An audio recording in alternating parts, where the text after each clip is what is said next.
We are convening a regular meeting of the Hollister City Council. Meeting is now called to order. It is 6:30 p.m. Councilmember Morales, can you lead us in the pledge?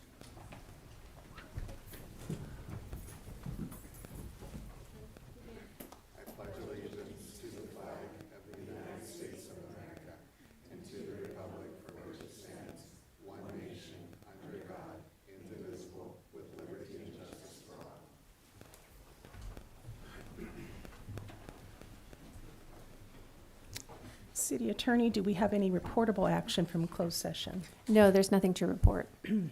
Okay. Before we begin, I just want to read something about decorum in our meetings. I need to address the manner and decorum of our meetings and issue a warning in this regard. Meetings must be in an orderly and efficient manner without willful disruption so that the business of the city can be conducted. While the council is more than willing to listen to comments from the public, this must be done at the appropriate time and should be done up at the podium with the microphone so your words can be heard and properly recorded. There cannot be interruptions when council members are speaking or audience members calling names, chanting, or yelling out. If you do so, a warning will be issued to you, and if the behavior continues, you may be asked to leave the chambers. If we have too much disruption from the audience, depending on severity, it may be necessary to call a recess, clear chambers, or cancel a meeting. I would like to ask for your courtesy and cooperation in this regard, so it won't be necessary to take any of these actions. All right, for public input, prior to taking public comment, I need to announce that agenda item C1 regarding options for a crosswalk for Memorial Drive will not be discussed at tonight's meeting. It was an error on the agenda, and the item was already heard on February 5th. It was just inadvertently included, so I apologize for confusion. All right, this is the time for anyone in the audience to speak on any item not on the agenda and within the subject matter jurisdiction of the council. Speaker cards are available in the lobby and are to be completed and given to the city clerk before speaking. When the city clerk calls your name, please come to the podium, state your name and city for the record, and speak to the city council. If you're joining us via Zoom, please click on the bottom of your screen to raise your hand. If you're joining us via Zoom using a cell phone, please press *9. Madam Mayor, are we not doing proclamations before we take public comment? It's right after public input on the script, that's why. Wonderful, thank you. Okay, where was I? Each speaker will be limited to 3 minutes with a maximum of 30 minutes per subject. Please note, state law prohibits the city council from discussing or taking action on items that are not on the agenda. City clerk, do we have public comment? We do not have any public comment for items not on the agenda. Okay. Then we're going to move on. We have special orders of the day. We have a couple of proclamations. We're going to start with Victoria Montoya for the San Benito Health Foundation. If you want to come down.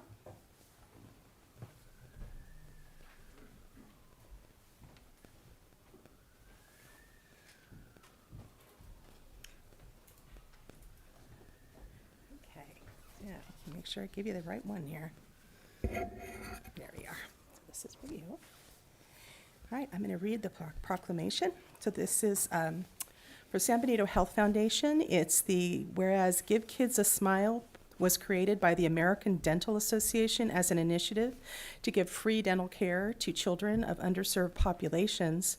And whereas the San Benito Health Foundation is a proud partner and is committed to improving health and dental services for our community's underserved population. And whereas on Friday, February 23rd, from 3 p.m. to 7 p.m., the San Benito Health Foundation will be hosting its annual Give Kids a Smile, where Dental Director Dr. Edwin Acosta, along with Dr. Fahim Nimhor and staff, will provide free dental screenings and fluoride treatment for children and teens under 17 years old.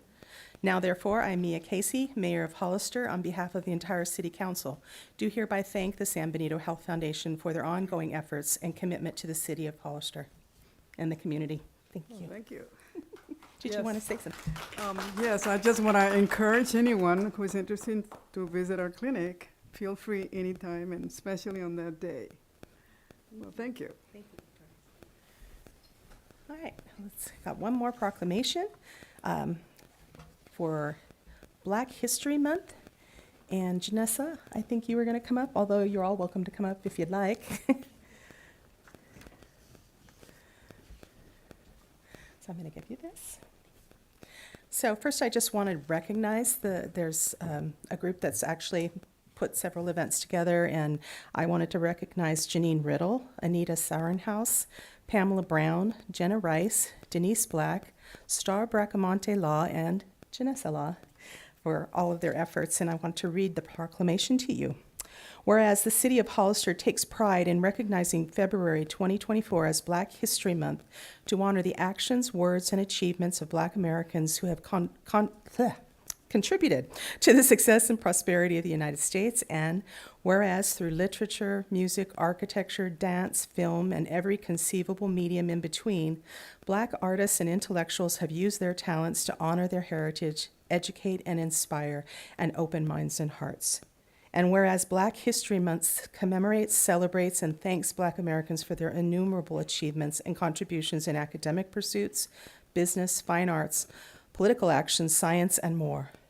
Now, therefore, I, Mia Casey, Mayor of Hollister, do hereby proclaim February 2024 to be Black History Month, and during this month, urge us to draw inspiration from this legacy as we continue together on the path toward equality, liberty, and opportunity for all. Would you like to say a few words? You sure? Okay. Please.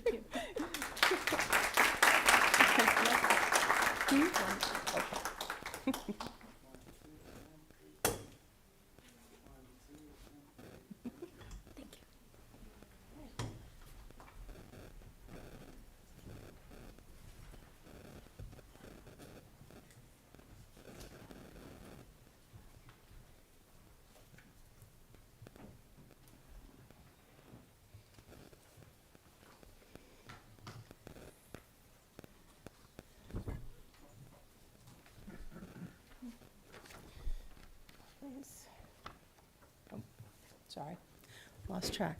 All right, we're going to move on to our consent agenda. Do any members of council have any brief questions or comments on items from the consent agenda? If I can, pull item A7, please. 7, anything? Councilmember Morales, anything? And I'd like to pull item 10. All right, if I could get a motion to adopt the consent agenda with the exceptions of items 7 and 10. So moved. Is there a second? All those in favor? Aye. Aye. Mayor Casey, I do want to state for the record that there are no public comments for any of the consent agenda items. Oh, sorry about that. All right. So let's move to item 7, ordinance number 1246, an ordinance of the City of Hollister amending City of Hollister Municipal Code Section 2.08.090, removal of office of Chapter 2.08, City Manager of Title II, Administration and Personnel. Would you- Are we going to get a report on the item, or?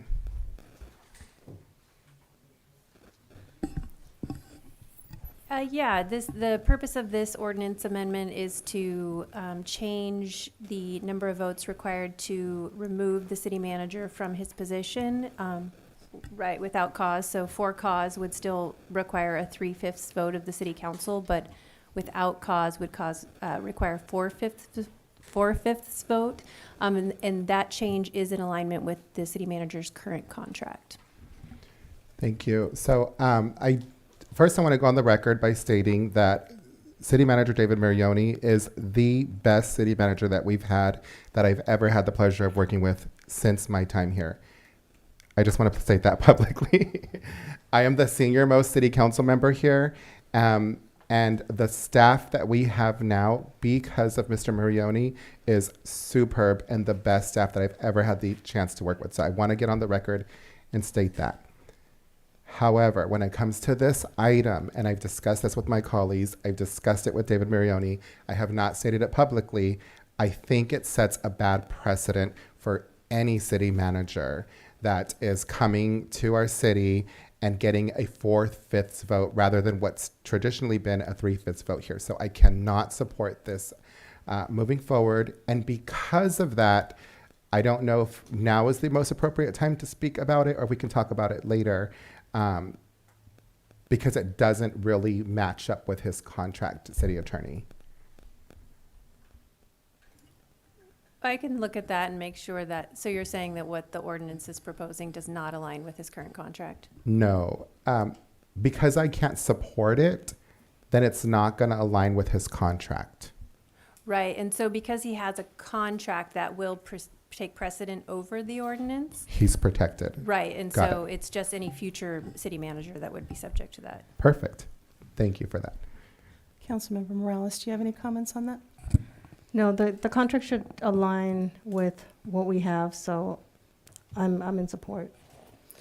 And I'd like to just add that I'm also in support. We're not talking about an instance where there's a cause. We're talking about for no reason if the council should decide to do away with our city manager. I'm sorry, that's a terrible way to put it, but for no reason, I think there should be a 4/5 vote. It shouldn't just be, 3 people get to decide for no reason. So I fully support this. So are we able to take a vote on this? Is this one that we have to have a 3? You should take a vote. It does require 3 votes, affirmative votes to pass. And if we don't have 3 votes, then what happens next? Because It dies. it dies, but the contract still stands. Right. Okay. All right, then can I get a motion on this item for approval? I make a motion to approve. And I second it. All in favor? Aye. Aye. I'm All a no. opposed? No. Okay. Madam Mayor, I believe we need to take public comment on the item as well. I'm sorry. There are no public comments for this item or any of the other consent agenda items. Thank you. All right, so we're going to move on then to item 10, resolution number 2024-11, a resolution of the City Council of the City of Hollister approving the subdivision improvement agreement for Project Almond and authorizing execution of the agreement for the improvements with Duke Realty Hollister Limited Partnership. I asked to pull this. It's not a question regarding this subdivision itself, but it relates to the project. And I just have a question I'd like to ask our city attorney. I am very supportive of economic development, but this project has concerned me since its inception, and there is a huge traffic impact that I'm not sure has been addressed. And so my question for you is, in looking back at the Planning Commission meetings, they had created some kind of a timeline for when they could have their 200 trucks on the road every day. And I guess my question for you is, they created a timeline, but they have no way of enforcing it, according to the director at the time, unless people complain. Do we have any standing? Is that something you could look at? And is there anything else we can do to prevent gridlock? I mean, I'm not familiar enough with that to speak to it. Okay, so we could possibly bring it back to talk about at some point? Is that how, should I just bring it up later and ask for it to be brought back? Is that the best way? Yeah, and I can have Ms. Kelly, our in our planning department, provide a little bit of Sure. information as well. That would be great. Yes, good evening. Eva Kelly, Planning Manager, Acting Director, Development Services Department. I don't have any specific details for you, just off the cuff of my sleeve here, but there was an EIR adopted for the overall Clearest Park subdivision, and then there was an amendment in 2018, mostly related to traffic, and then there was another amendment for the Project Almond project itself, and all 3 of those documents have mitigation measures. And what we do is a mitigation monitoring and reporting plan for the development of the project. So they'll have to comply with those mitigation measures as well as any conditions of approval. So you're saying there was an update then? Yes, For there was specifically an- for this project, because at the time I watched that planning commission for the conditional use permit, they said there wasn't one, and there wouldn't. There was an didn't- addendum for the, So it was yes. added on, so we do have something. yes, And so so, it's addressed the the yeah, mitigating in factors. 2020 or 2021, I can't recall the exact year. I think it was a 2020 addendum to the EIR for the project, which was approved early in 2021, is I believe the dates.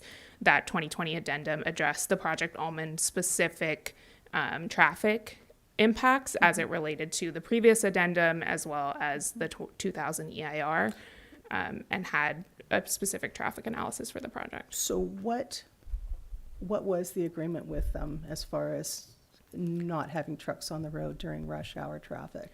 I would have to look Okay. at the exact So it's details something we of can that. talk about later. But Okay. yeah. All right, I have no other questions. Do you have any questions? Yes, thank you. Councilmember? So I'm confused. This is talking about the improvement agreement. So the concerns that the mayor is bringing up, does that have to do with this? Those improvement agreements, does that have to do with this item? We can probably tag team it, but go ahead on the specifics of the subdivision. So the subdivision improvement agreement is to satisfy the conditions of the project because it is an approved conditioned project. So the subdivision improvement agreement is to certify and make sure that the improvements that that project was conditioned to are constructed. So The concern that she brought up specifically about the trucks and the traffic, is that part of this item that we're talking about mitigated, if it was mitigated or not? not necessarily. Okay, that's what I thought. Number two, what's the tax revenue that, just on average, the tax revenue that we're going to generate from having another Amazon here to our city every single year? So that's a tough one to answer. Just a rough estimate. I mean, it depends on what products they have in. Right now, it was the last update we had received publicly was that it was for a large items, and so depending on full build out, I mean, you could definitely see six figures in tax revenue. Possibility of seven. Until they are in there and have a model that they have Talking adopted. Millions, potentially Well, I millions don't of want- dollars in So, tax revenue. There's potentially and information that you'd make a decision upon, which Yeah. I would caution Yeah. until we're seeing it. I wouldn't put a number on it because they have, if you think about space, if they're selling, a boat that is $1,000, the sales tax on a boat versus the physical space of hard drives could be considerably different. So it Depending depends on on the what the value of the products item. are Yeah, and, that makes and all sense. of that, where it's being shipped to. So I hate to give you a wishy-washy answer, but Sure. to give you a number at this point would be. Yeah. And what do we do with that tax revenue?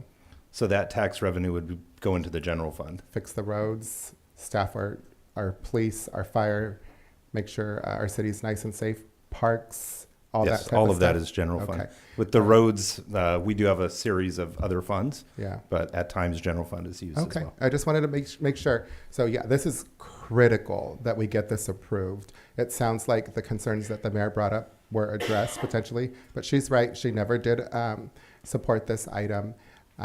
But we need to bring more businesses here, generate more revenue so that we can maintain our infrastructure and make sure that our citizens have a higher quality of life than they have had from just building more houses here. So I 100% support this.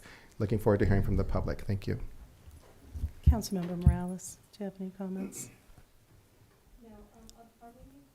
On any specific deadlines for this project, if we want to have it brought back with additional information so that we can actually review the mitigation efforts as talked about in 2018, 2020, or 2021, just so that we have that information? So I can certainly provide the city manager with the adopted and certified EAR and the addendums for distribution to the council. Those are adopted documents and the entitlements are approved with the conditions, and the mitigation measures all have their timing and their various conditions. So those are in place and the project is entitled. They're under construction now. So provided that their entitlements don't, or they don't pause construction and lose their building permit, they're entitled and fully able to complete the project. What's on the agenda tonight, as Socorro mentioned, is the subdivision improvement agreement. So this is their agreement with the city for all of the city infrastructure as well as the offsite infrastructure. So this includes them bonding for making sure that the roads that they've agreed to install, the sidewalks they've agreed to install, the roundabout that will be going in on San Felipe, all of those things, they'll bond for it and they are agreeing to construct them. Otherwise, the city will construct them on their behalf. As far as the on-site improvements, the construction of the building, that's approved, underway, and it's already done.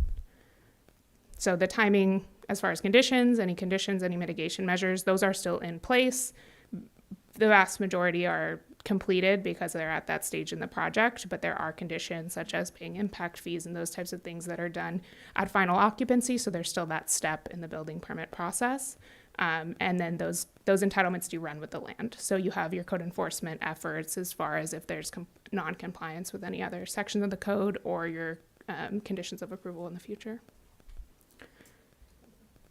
Thank you, I appreciate that, and thank you for getting that information. If there is some kind of a traffic schedule, whatever you have, just Yeah. if you can have the city can manager certainly forward provide it that to us, to the that'd be city great. manager. Thank you. So can I get a motion then to approve this item? Make a motion to approve? Can I I'll get a second? All right, all in favor? Yes. Yes. Motion carries 3-0. Moving on.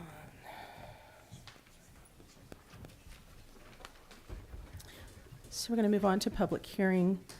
We have item 1, resolution number 2024-18, a resolution of the City Council of the City of Hollister denying appeal 2023-2 and upholding the Planning Commission denial of a conditional use permit 2023-3 to install a CNG fueling facility for exclusive use by Star Concrete vehicles operating on the adjacent Star Batch plant and material supply facility, San Benito Rockery, located at 151 Hillcrest Road, located north of Gibbs Road, within the M1 Light Industrial Zoning District. Can we have a staff report? Hi, good evening. Magda Gonzalez, Contract Senior Planner.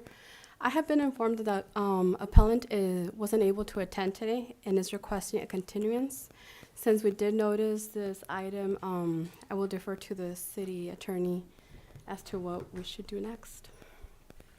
If the city council chooses to continue the item, we would suggest that you do so to a date certain, because the item has already been publicly noticed, and Yes. that way it wouldn't have to be publicly noticed again.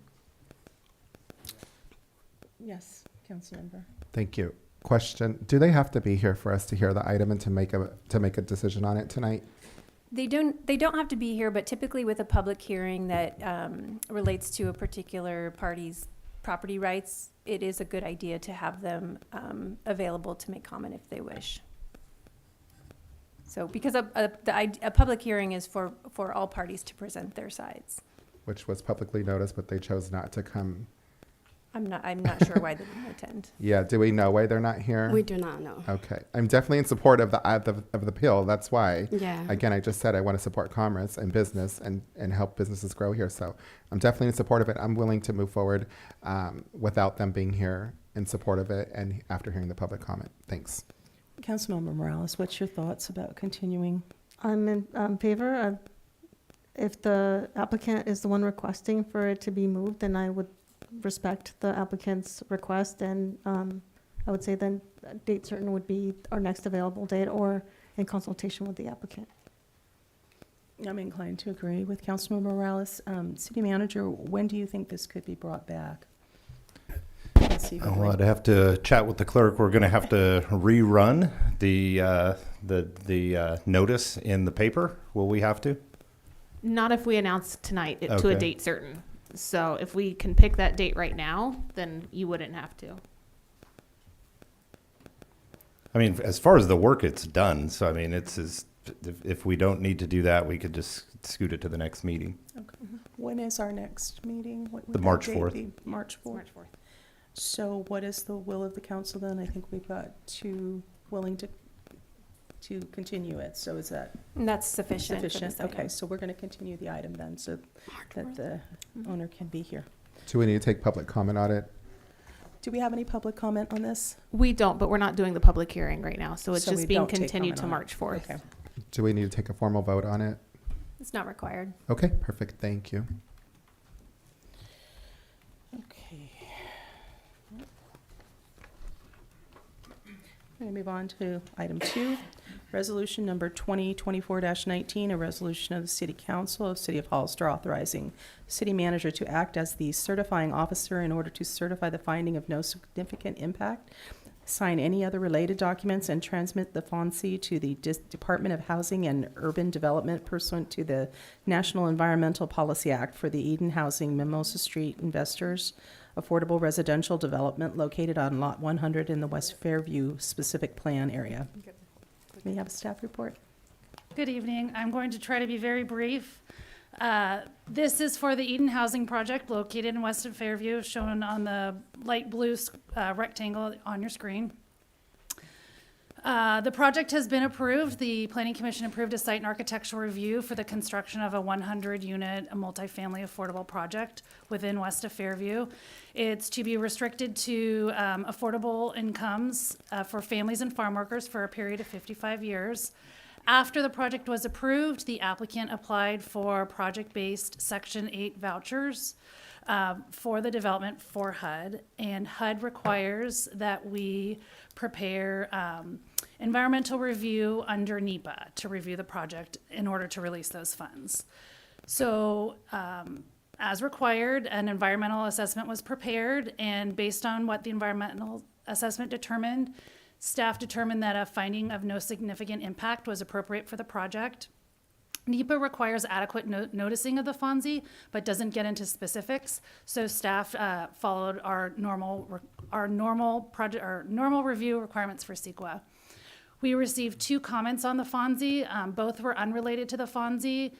One was from the school district, and they reiterated their request that the city continue to inform them of projects, and the other was from an individual that didn't want affordable housing in the area. Erica, just to clarify, it was a high school district. Sorry, high school district. So in conclusion, staff is recommending that you adopt the resolution and have the city manager sign the FONSI as the certifying officer. We will then continue the rest of the process so that the funds can be issued by HUD for the project. Okay, That concludes my presentation. If you have any, answer any questions you have. awesome. Do we have any questions from council? Any questions? All right, then I'm going to open the public hearing on this item. City Clerk, do we have any public comment? Yes, we have speaker Ouija Song.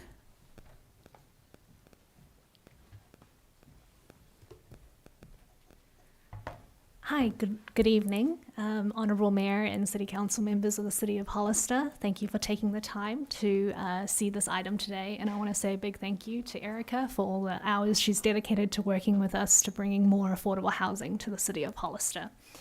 So my name is Weija Song. I'm here on behalf of Eden Housing. Eden Housing is a non-profit affordable housing developer that's been operating in California for close to 60 years.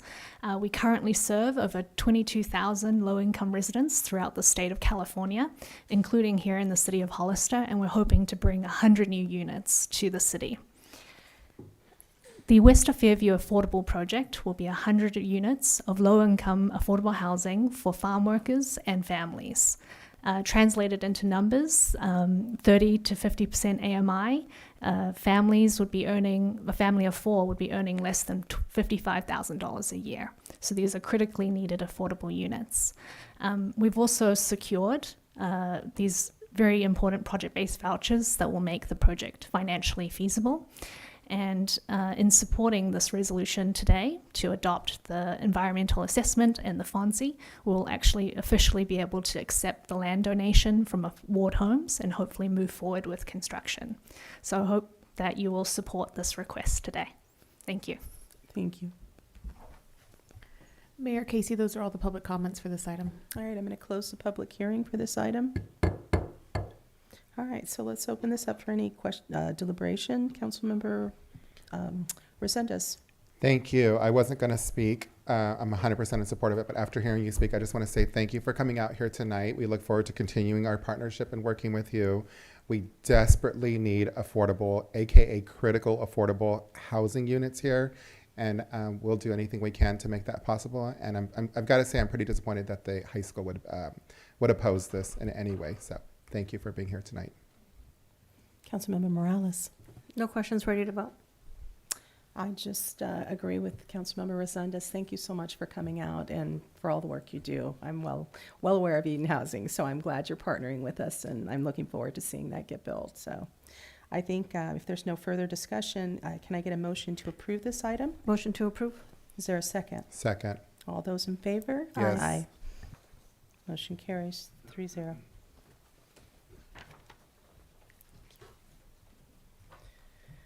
All right, so we're going to move on to council business. Item 1, we canceled. Item 2 is informational report related to traffic studies requested by City Council. Can we have the staff report? We're going to have Christian from our engineering department come up while Paul sets the presentation up for us. Okay.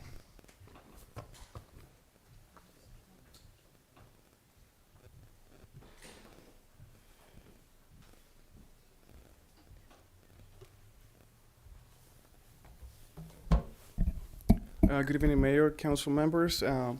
This next item is an informational report regarding traffic studies that have been requested. The first traffic study that is before you is the Sunny Slope on Beverly Drive. Currently, it's a two-way stop, and this will be a traffic study to determine if this intersection will be all-way control stop, so four stops total. The next item is also a four-way stop at San Benito and Hawkins, so this will determine the same thing as the other traffic study to make sure that this is something that is warranted for the all-way stop. The next intersection is South Street and Sally Street. Currently, there's only 2 stops, and this will determine if it's necessary to have an all-way stop. The next item before you is the San Benito Street traffic calming. This is to determine the type of traffic calming between Hawkins and Nash. This traffic study will determine the type of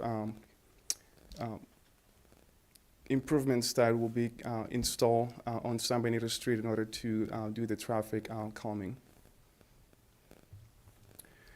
Before you, you have the cost for each individual traffic calming and also traffic study for the intersections that I just mentioned.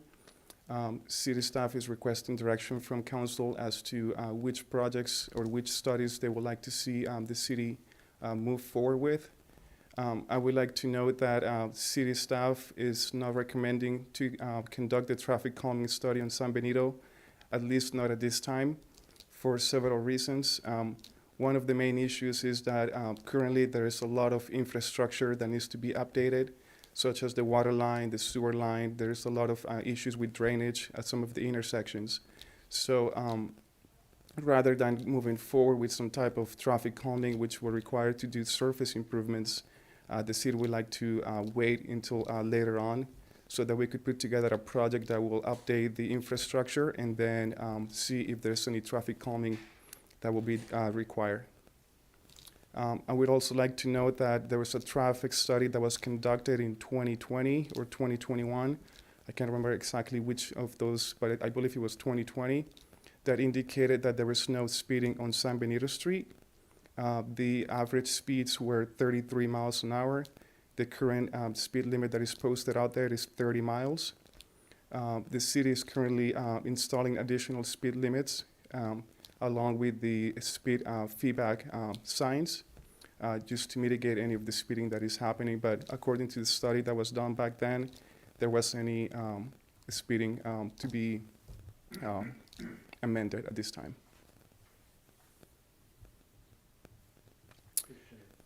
Christian, if I may, as well, we have one for Jan Avenue and Spring Drive. We did have it corrected. We did have it in the packet as Jane Avenue, so my apologies there. Jan Avenue, we do get requests for that one through the office, and that is off of West Side. So if you're coming down 156, or the old 156, 4th Street, and if you're going towards San Juan Bautista and come make a left onto West Side, it would be Jan is your first right. And Jan and Spring gets a lot of requests as well. So we felt we'd put it on for this one as well, since we were discussing other ones that had come through. And with that, that's the end of the presentation. Any questions and direction for staff? Do you have any questions, Councilmember Resendez? Thank you. Yeah, I guess my first question is like, what's the process? Why are we hearing this at a city council meeting?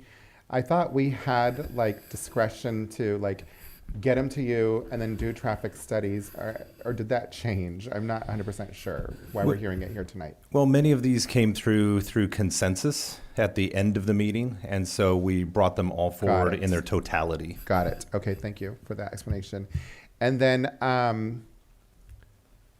the traffic calming on San Benito.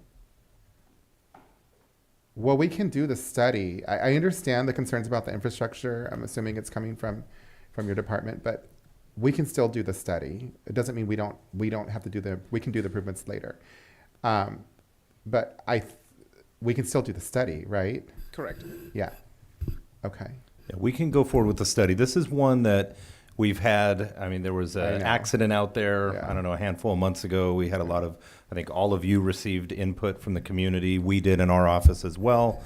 And But in going through it, if we want to just, in full disclosure, if we were to invest in a study, we still, I mean, even right now, we have a portion of San Benito that's closed for repairs. That's what I'm saying. The biggest concern is the infrastructure underneath That the is road. correct. The sewer, the water pipes that keep breaking. The storm drains Like as the well. storm drains. Let's be 100% honest with that, about that. That's the biggest concern. So just to be clear with the public, we don't want to do any improvements until we fix that first. I'm going to stop right there because this is something I'm real passionate about. I go on and on and on, but this is question time. So I'm just wondering if we can do the study and not have to do the improvements. Councilmember Morales. Thank you, and thank you for the pictures, because that, at least for me, it makes it a little bit more, like I get it. Do you have any data points on, like, the options that we brought consensus? Like, did we have 30 people complain in terms of safety on San Benito and Hawkins Street, for example? So our office did get a petition from several members of the public with concerns about speeding on San Benito. They went ahead and completed the application for speed cushions, even though it's no warrant because of the policy that is in place. They still wanted to go ahead and collect the signatures to show the support. So there's quite a few residents concerned with speeding.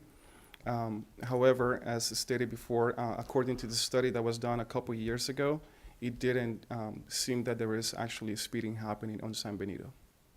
Another reason that we feel that could be is the fact that there was not enough signage. There was only one speed limit northbound. So currently, we're working with the Public Works Department to install additional speed signs, along with the speed feedback signs, which are the ones that will tell you the speed, to see if that will provide some type of traffic calming as far as people speeding on San Benito. I can tell you some data points. I've walked both sides of that street, and I can tell you every single resident that lives on the street would tell you that that's their number one priority, is the speeding. Several people feel like, anyways, that's high safety concern. And I understand that you did a traffic safety study, but I think to Mr. Rosena's point is we could probably do the study to see what it might look like, but I understand that the infrastructure is obviously something that we want to consider to do at the same time. Do you have any other data points on the other streets in terms of like the frequency or how many people? At the other intersections, our office received just a few concerns with safety as far as not being able to pull from the intersection because vehicles traveling too fast, but not as many as we received on San Benito. Yeah, and some were asked via consensus at the end of the meeting, so that's where we bundled those as well. And my question is, it's not just, if I remember correctly, some of those intersections, there were accidents at those intersections, and that Correct. drove part of this as well. Question around the policies that we did recently. We did one for the speed cushions, but I thought we had done one regarding traffic calming generally. Didn't we have a full-on policy about how that comes I about or don't not? believe there's a policy for traffic calming. So it was just for speed cushions? Correct. That's all we did? Okay. Yeah, I mean, I heard Councilmember Morales' points about getting data, and the other question I had for you is, we're talking about all of, the whole traffic calming idea, but weren't we also talking about a stop sign at San Benito and Hawkins? And I think that was kind of what drove the most recent comments I heard, is someone got injured right there. So Correct. we're looking at a four-way stop there that may help. Exactly. And city manager, I know we've got things to do on that street, but we don't have a timeline, do we? As far as when all that would be done, it's not happening in the next 6 months to a year. That right? is correct. So, okay. Well, those are. And so, Mr. questions. Falgo, I don't know if you were wanting to provide some input on the. Yeah, I can, just a data point that we actually did an all-way stop control study at Hawkins a few years ago, and it didn't meet warrants. The side street traffic the volumes weren't significant enough, and the sight distance just didn't meet the warrants. So, but I do understand we could collect data and see if it meets warrants for calming or something else, from a speed study standpoint. And it could be a partial instead of doing the full layouts and everything, we could do it step by step and say, does it meet warrants for to even look at traffic calming, or should we just stop here? Right, I see what you're saying. Question for you, though, about, I know you look at things like the number of vehicles, right? Yeah. How do you gauge the amount of pedestrian traffic, though? Because I know there's a lot that crosses. Those are that. counted as well So as you part do. of it, and How it do you is do- part. How do you do that? I'm curious. Yeah, and I'm not Somebody a stand out traffic there engineer, and- but I have been reading these things, and so there are 4 warrants or so, and one of them is side street volume is one of the major ones.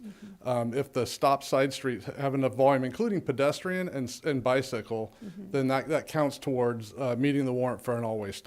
So it's one of the items. There's about 4 different ways with some subcategories Gotcha. in order to figure it out. Yeah. Okay, thank you. You have another question? Okay.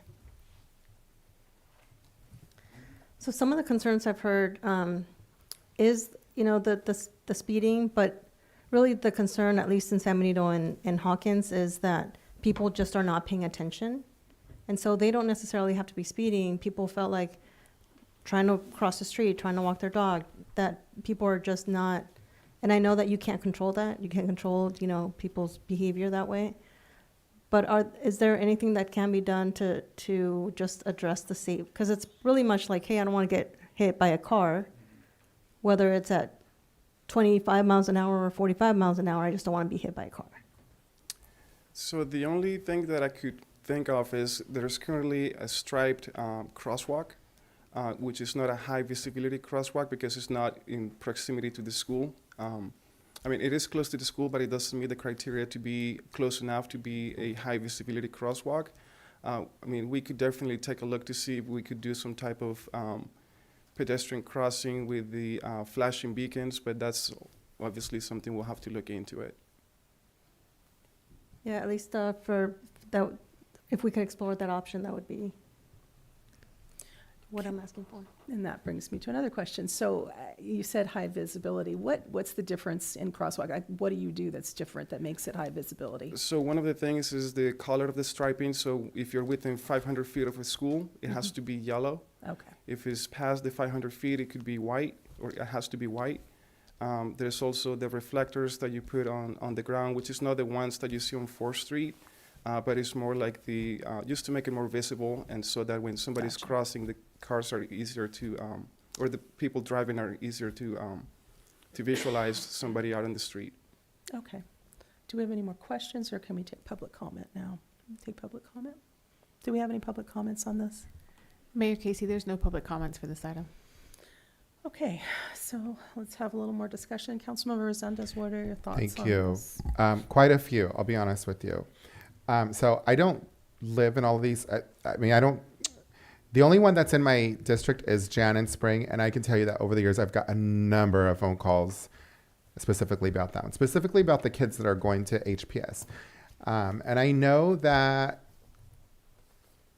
we don't count like school traffic and whatnot, but with all of these, I'll be honest, I guess, is that it's probably been a little while since we last did it, and we just came back from a pandemic. So I don't know if everything was fully like functional at the time. But Sunny Slope and Beverly, I get concerns and calls about that, I'll be honest, personally. Jan and Spring, and the other ones I drive, and I can tell you that I agree with doing traffic studies with all of them. With the San Benito and Hawkins traffic calming, 100% yes, we have to do the study. As I understand the staff's concerns, and I completely respect your concerns, but I think that we have to do the study now, and then we can look at how we can creatively work together in partnership with the residents there to mitigate some of the things that they're seeing, because it's happening. And when you have that many people that passionate about wanting to change something, then we need to do something about it. And I canvass every single election. I've walked there too, and every time I walk where they're speeding, but that one, they were particularly reaching out to us, all of us, and we've got to do something. So I can't not support not doing the study. Let's start with that. Now I'm going to get on my infrastructure soapbox really quick, and I promise I'll get down. But this is why we need to do the master plans for the sewer. This is why we need to do the master plans for the collection. This is why we need to do all of those things before we add to our existing problems. I'm going to get down from my soapbox. But yes, 100%. And then, yeah, I'm just wondering what the protocol is, I guess, in the future. Residents reach out to us all the time. And if I see a pattern when I'm canvassing, I'd like for us to have the ability just to do a traffic study. And I thought we had that, where we could just mention it to you. And maybe we even had comes out of our discretionary funds or something like that.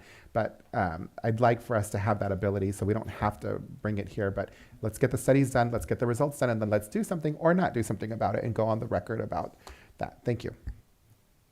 Councilmember Morales, what are your thoughts? So is I should have asked this earlier, but is the ask that we have to pick one? I thought, can we do them all? And the recommendation is San Benito, let's look at the infrastructure as we're looking at whatever we're going to do just because we need to do it. So that was my understanding and how I take it. And I also understand that we have the funds to be able to pay for this because we have a lot of different funding sources to cover the costs. It doesn't have to come out of our discretionary fund. Is that accurate? For these, yes, that is accurate. Okay. So I'd say these are the areas that at least we were all in agreement to move forward. My recommendation is that we should move forward with all these projects. I think for San Benito Street, want to really lean into the staff and recommendations, understanding that we do need to do infrastructure work.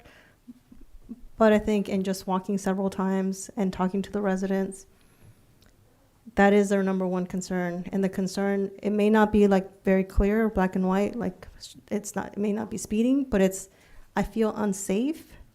I feel unsafe to even back up from my driveway. I feel like I'm gonna get hit. Could be because they're distracted, but the bottom line is crossing the street, it is unsafe. Whether it's speeding or something else, I think that's basically the underlying issue that needs to be addressed. Okay, so my thoughts are this. I mean, I think the stop signs that we're looking at, I mean, those are pretty much every one of them, to me, has accidents and things attached to them, and they're relatively inexpensive. I'd be supportive of those. I'm a little questioning the traffic calming. It's $60,000. We're not talking about $9,000. We're talking $60,000. What does that involve? What are you doing for that study? Okay. That would involve obviously collecting speed data, but then having 2 or 3 public outreach meetings with all the residents. That's a big chunk of that budget because there's online surveys, there's translation, there's, they're in person, as well as probably would be a Zoom component to that too, so that we can get as much participation as possible. From typically we would not bring a layout to the first one, but from that first one, the input we get would create a layout which would think Sally So Street. it's the full-on, So Yeah. you're talking about a full-on We would thing. bring then that layout back, get more comment on it, and then once we kind of have what, the consensus or what we have the results of both of at least 2 public outreach meetings, then we would come back to you guys. Right, I Yeah. gotcha. I get the process now, but again, I have to ask the question, if we're gonna be tearing up the street to do things, does it make sense to go through those kinds of meetings, get people's hopes up, and then go, oh, we can't put in all these things because we're about to do some work on the street? Well, That's so, the problem. Sorry, No, go jumping for the it. gun. Tell me. Like Sally Street also included there was a pavement issue on Sally Street and a water line issue on Sally Street and a little bit of sewer, and so all we done at bundled that all once. in together. And those really weren't part of the traffic calming study because the civil engineer's best work is buried usually, and so they don't care about that. But we lump those in for the same reasons that Christian already brought up. Mm-hmm. So those can be quantified and estimated while the study's going on, and we can bring that back to you guys to be as part of the whole project that we're estimating. So we might be able to do Yeah. the same Oh, kind of we thing. could totally, That makes yeah. more sense to me. I just hate to see all this excitement and $60,000 spent, and then okay, well, we got to wait 3 years to get this other piece, and then the data's outdated. I would So- want to design it together as Yeah, you get efficiencies out of it, and it would be one project just like Sally Street. And does that jive with what we're thinking capital improvements wise and all that? Because we're talking a big chunk of money if they're gonna do some kind of, road calming. Yeah, and I mean, there would be options. Whatever ends up getting designed would come back to council multiple times as part of the CIP project for a bigger discussion. Okay, I see. And so- Councilmember Resendez? Thank you. So quick follow-up. Councilmember Morales said that there's fundings. I just want to be clear. Is there earmarked funding from tax revenue, or is this coming out of general fund? Because you said it's not discretionary. I get that. Is it earmarked? Is it coming out of general fund? Where is the money coming from? So for these studies, what we do is on these, we do work orders with the Kimley Horn contract, and that is a mix. Sometimes it's general fund, sometimes it is out of the road fund, depending on where we're at. So Okay. And with this one, we don't know specifically. yeah, I would have to. Okay, no worries. Thank you. Yeah, and just going back, I was looking. These items were brought forward. The reason that we brought these forward is these were on the council update list, and so we had published them in our packet that we would be bringing them to this meeting as part of the options at the end of the meeting. So that's why. Okay. So any thoughts from the council on what you want to do? Any direction? Councilmember Resendez, what's your thought? Yeah, my recommendation is to move forward with all of them, and then, yeah, that's it. Let's just start with that, and then bring back our reports, and then we'll go from there. Councilmember Morales? No, same, and thank you for explaining. I think the residents are going to be very happy to hear that their voice will be included in San Benito, and I think you'll have at least a better understanding of like what the concerns are, and that it may not necessarily be speed, but it might be safety or plus anything else. So I think it'll give you a better understanding of kind of the design that we need in order to kind of fix the issue. But I agree we should move forward with all of them, and any infrastructure that can be done or needs to be done should be included as part of that. Yeah, and just to provide clarity, I just wanted to verify, due to the safety element of these, we are able to use non-general fund dollars to do the studies. Okay, before I say, I just want to ask one last question. You're going to do some speed surveys, and what if the data all shows that it doesn't warrant anything, then what? If it's all within the speed limits, then what do we, Yeah, and so most, all but one is an always stop control, and speed is not, stop controls are not traffic calming. They are not speed. I'm specifically thinking Yeah, of so San Benito San Street Benito. and the So traffic calming. what we can do at that point, if there's not a warrant for it, then we can, and I'm not sure that would necessarily preclude it from happening, because it sounds like there's other concerns, and so there could be the outreach at least and find out what those concerns are, and if there's a redirect that needs to happen, then we can come back and redirect our efforts, Okay. Given all that, I'm supportive as well, so I think we've got direction then. We don't need to vote on this, right? It's just informational. We're good with moving ahead? Excuse me, I think we have consensus for all of the Okay. options that were brought forward, so. Let's go with it. Okay. All right. Right. Time for our municipal legislative update. Do we have a staff report?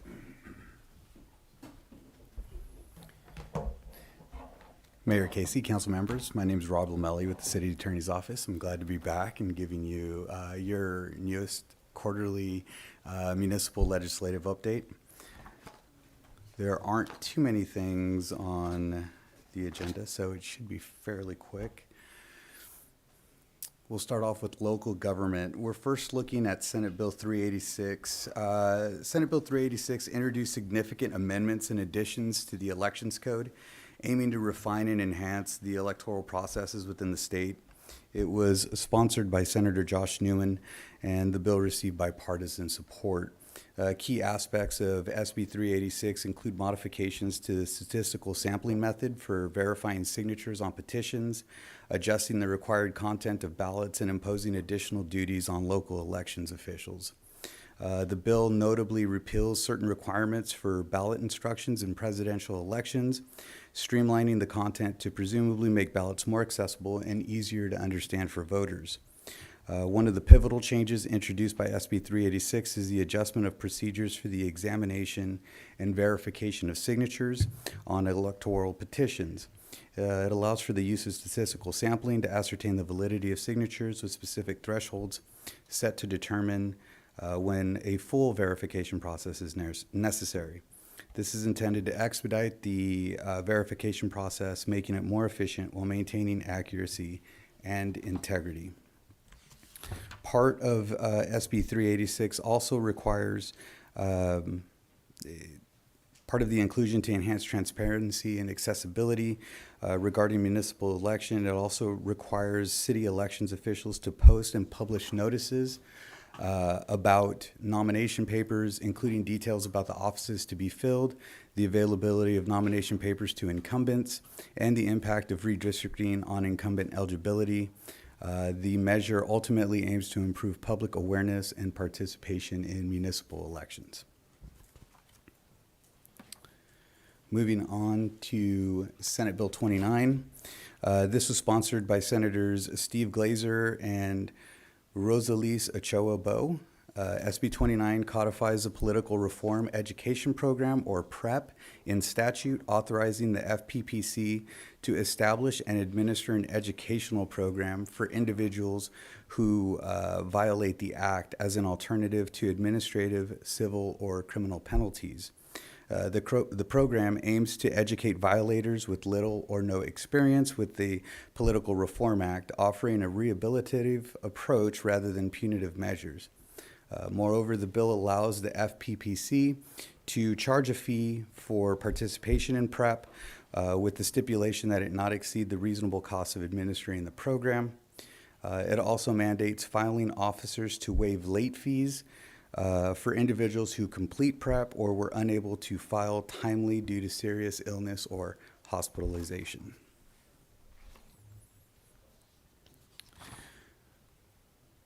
We'll then go to Assembly Bill 1448, which is cannabis enforcement by local jurisdictions. AB 1448 was sponsored by Assemblyman Greg Wallace, and it focuses on enhancing local jurisdictions' enforcement capabilities against unlicensed cannabis activities. This legislation was developed to address the challenges posed by unlicensed cannabis operations, reinforcing local authorities' power to implement and enforce cannabis-related laws effectively. This bill was introduced against the backdrop of the AUMA, or Prop 64, which authorizes commercial adult use cannabis activity under state licensure and applicable local ordinances. AB 1448 specifically allows local jurisdictions to impose administrative fines or penalties on violations of local laws related to cannabis and cannabis products, essentially allowing localities to utilize an administrative citation process with some of this enforcement. As part of their ability to be able to do this, the key provisions of AB 1448 include a 50-50 cost state-local split of the statutory penalties that are recovered in actions that are brought by local jurisdictions. So essentially, the penalty will first be used to reimburse the prosecuting agency, so it would either be the city attorney or the district attorney's office. Once the reimbursement had occurred, 50% of the remainder, if any, would be paid to the county or city as applicable, and the remainder would be deposited in the state's general fund. The 50-50 split of these funds essentially would go towards enabling more enforcement actions to be able to combat some of this unlicensed and unlawful cannabis production. Moving on to Assembly Constitutional Amendment 13. If you recall, we spoke last year about the Taxpayer Protection and Government Accountability Act and how it was attempting to change the voting thresholds and the requirements for cities to be able to increase fees or collect taxes or to pass taxes. This was passed, this was passed really because of that act itself. And what this does is it's aimed at modifying voting thresholds for ballot initiatives, specifically those that propose to amend the state constitution to alter voter approval requirements for passing state or local measures. This amendment stipulates that any ballot initiative seeking to increase the voter approval threshold for future measures must itself be passed by the same higher threshold that it proposes. If you recall, under the Taxpayer Protection Act, it was attempting to require a 2/3 vote for any tax to ever be passed moving forward, yet it itself only required a majority vote to pass. And so what this is intending to do is say, if you're going to require 2/3, and you need to pass by 2/3 as well, under the initiative process. So ACA 13 also grants local governing bodies the authority to conduct advisory votes on governance issues, allowing local voters to express their opinions on specific matters. These advisory votes are designed to gauge community sentiment about having binding effect or without having binding effect on local policy decisions. This emergence, again, emerged in response to the concerns about special interests that were attempting to manipulate California's electoral process through the initiative.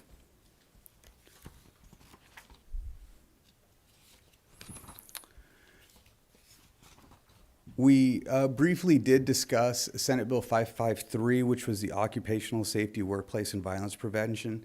We have received additional information for this, although it is still, in development, and our firm is actively working with clients in order to be able to establish, the policy plan that needs to be implemented by July 1 of, I believe, this year, July 1st, yes, of 2024.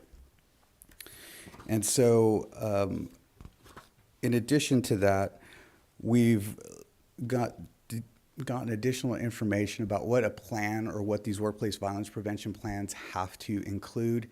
And a list of them is name and job titles of persons responsible for implementation, the effective procedures to obtain active involvement of employees and union reps to develop and implement a plan, the methods the employer used to coordinate implementation, effective procedures to ensure supervisory and non-supervisory employees comply consistently. There's also development of effective procedures to communicate with employees about workplace violence matters, effective procedures to respond to actual or potential workplace violence emergencies. In addition to several others that will also be included within that workplace violence prevention plan. And again, we are currently working to draft some model plans because it seems as if the state will not likely provide any actual guidance regarding what these should look like for about 2 years. So, in addition to that, there was also Senate Bill 428 regarding temporary restraining orders that are now allowable for workplace harassment. So SB 428 was sponsored by Senator Catherine Blakespear, and it expands California's workplace violence restraining order law to also cover workplace harassment. Effective January 1, 2025, employers can seek temporary restraining orders not only for threats of violence, but also for harassment against employees. This change aims to allow earlier intervention before harassment escalates into violence. For terms of this, harassment is defined as a knowing and willful course of conduct directed at a specific person that seriously alarms, annoys, or harasses a person, and that serves no legitimate purpose. The course of conduct must be that which would cause a reasonable person to suffer substantial emotional distress and must actually cause substantial emotional distress. So this expands the ability for these temporary restraining orders to be obtained. Again, a temporary restraining order cannot be obtained which would prevent free speech or any of the protected activities under the National Labor Relations Act. And then last, I believe, we have Assembly Bill 817, which discusses open meetings and teleconferencing for subsidiary bodies. This bill, if passed, would allow until January 1, 2026, a subsidiary body of a local agency to teleconference without meeting all of the teleconferencing requirements of the Brown Act. So a subsidiary body is defined as a legislative body that meets all of the following criteria: is a commission, committee, board, or other body of a local agency, whether permanent or temporary, decision-making or advisory, created by charter, ordinance, resolution, or formal action. They serve exclusively in an advisory capacity, and they are not authorized to take final action on legislation, regulations, contracts, licenses, permits, or any other entitlement. An example would be like your Arts and Culture Commission or your Parks and Rec Commission or the Airport Commission, in order to try to increase the public's involvement in these types of commissions. They're trying to expand the manner in which they can appear remotely so that individuals can participate more frequently within these types of commissions. So this would allow a subsidiary body to use teleconferencing without meeting the requirements of the Brown Act. They would still need to post agendas at the or they would not need to post agendas at a teleconference location. They would not need to identify each teleconference location in the notice and agenda. They would not need to make each teleconference location accessible, and they would not have to meet the requirement that at least a quorum of the members of the subsidiary body were in the location of their jurisdiction. And that is all I have for this evening. If you have any questions, I'd be happy to answer them. Councilmember Sendes, any questions? Thank you. I don't know if you said when they're taking effect, but I'm assuming that they're taking effect at the beginning of the year. So the ones that are on the horizon are moving through the legislature. it. The initial items have already taken effect. So it would be, so these that are on the horizon, this one goes into effect July 1, 2024. These others, this is potentially, this is an initiative that's on the ballot, but all of these other ones have already taken effect. Okay, that's it. Thank you. Councilmember Morales, any questions? Thank you. On 553, we had asked, I think, a question at your last presentation, whether that included elected officials. So there are instances, I believe, wherein it may apply. Essentially, the determination of that would be in those few instances where an elected official were to be considered an employee, because this primarily applies to those employees as part of the program. And so there are a few there's a very narrow set of circumstances that would apply in order to allow an elected official to be considered an employee. Anything else? Do we have any public comment? Mayor Casey, we don't have any public comments for this item. Okay, well, unless anybody has anything further, thank you. Thank you. All right, we're going to move on to item 4, informational report on fiscal year 2023-24, quarter 2, budget monitoring. We have the staff report. Good evening, Madam Mayor, City Council. I am Casey Astorga, the city's Admin Services Director. And tonight before you will be a mid-year budget monitoring presentation.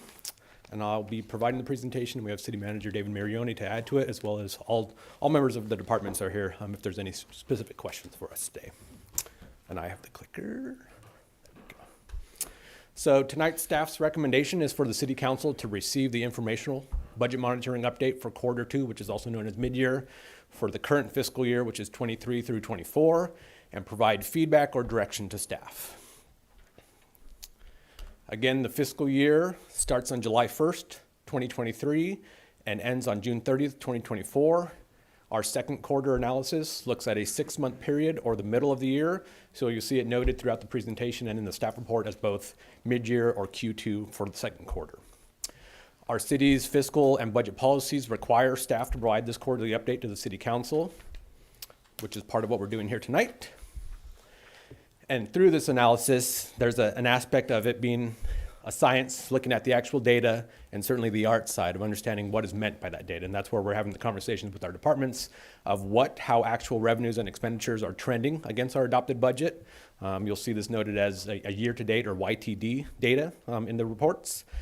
However, staff has and always does look at every single line item in our budget all the time. So this analysis is a summary level, although we do evaluate it regularly on a daily basis at that detail level. And as we get that information, we want to understand that why. Why do our year-to-date actuals ebb and flow? And is that good news or bad news, cause for concern, or is that totally normal? So you see that in our analysis tonight. So through our meetings, the Admin Services Department, myself and our team here met with every single department in the city and looked at that year-to-date budget activity and asked about their needs for the remainder of the fiscal year. With the adoption of this fiscal year 23-24 budget, just like any budget, it's a policy document. It sets our path and our work plan and our staffing plan for the next 12 months. Here we are at mid-year, and that's often the time where there are requests based on evolving demands. We do have a list of requests from our departments. However, tonight we wanted to get input and feedback from the City Council before moving forward with any of those requests. Should we get direction tonight, we can certainly come back at a subsequent meeting to move forward, and if there's any action required by City Council, we can consider it then. That final bullet point there is that the city continues to be in what I'm calling a recovering budget phase, where we're moving away from the pandemic. We have a different budgeting philosophy. However, we aren't quite yet at this recovered budget phase. Part of this is understanding the revenues that come in and our service demands, and that ties into both our local and regional economies. So the next couple slides, we'll talk about both the California economy and then specifically the Hollister economy. So the California economy. So staff has a consultant through a few different layers, one of which being Beacon Economics, which is based in Los Angeles, that provides us with statewide information. And through their analysis, they're showing consumer spending did not plunge in 2023. I know it was a lot of different economists had different perspectives. Based on our economists, it did not plunge. The data did not show that, and so there were some surprises. Inflation has cooled. However, it is not yet at desired targets. I think we all recognize that. The cost of borrowing money remains above 2022 levels, so still more expensive to borrow money and do any projects that require the use of borrowed money. The cost of borrowed money, however, is expected to become less expensive as those rates presumably will change in the near future, and there's an estimate that at the end of the 2024 calendar year, we might see some activity at the federal level. The final bullet point does showcase that because of these factors, households are prioritizing purchases, but only of essential items, and they are deferring purchases of non-essential items. So it's a little different than the conversation that was happening during the pandemic, where households were choosing not to make any purchases in some respects because they didn't have the disposable income. Now we're seeing that purchases are being made. We're not deferring maintenance on a vehicle, but we're only prioritizing those essential items in the households. The Hollister economy specifically, and this is where I want to talk about both what the macro and micro economies may exist. And one of the examples that I like to touch on is microclimates, because we're all aware of that, especially in our region here. You drive 10, 15 miles in any direction, it feels different, right? It might be cloudy, it might be overcast, it might be way too hot. Very different here. Same thing with our economies. So when we have conversation about how is Hollister doing, I think it's the same type of perspective to keep in mind of we're on a bit of an island out here. I know we're close, within 30 miles of a lot of regional hubs, but we're very different at the same time, and our data shows that. The sales tax is often a good indicator of how your local economies, those microeconomies, are doing. And the city does have a consultant to track and monitor sales tax data on a regular basis throughout the year.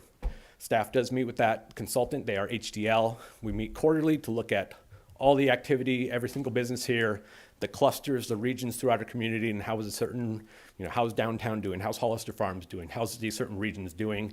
We gather that information and understand if staff needs to make a recommendation to council to do anything differently. For the most part, it's informational, so we understand how our economy is doing. The final bullet point is something I want to reiterate. We are unlike our neighboring economies, and there'll be a slide that shows this. And that's not a good or bad variable. We're just a little different just based on our geography, our connection to the neighboring regions, and there's going to be a data point that talks about that here.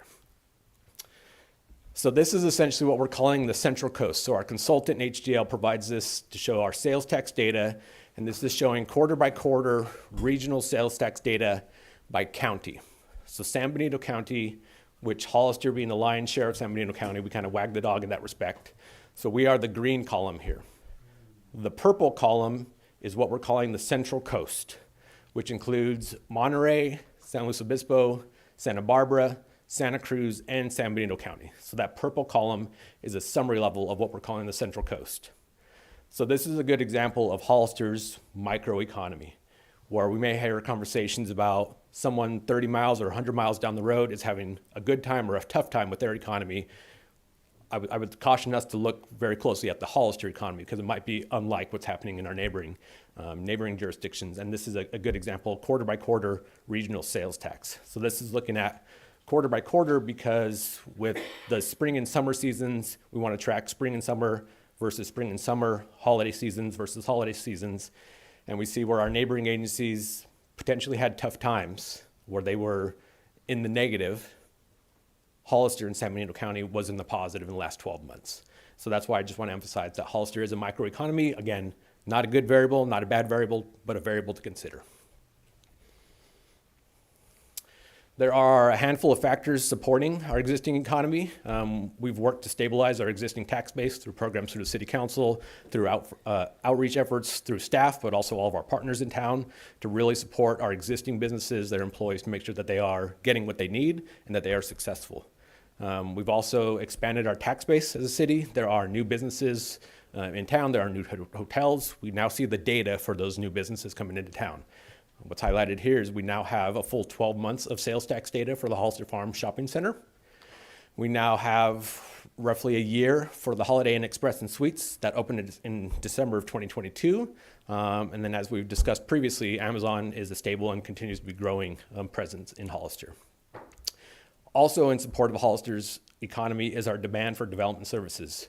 So whether or not someone is building something, constructing a project, small or large, and if they're purchasing items here in town, we're getting that over-the-counter sales tax.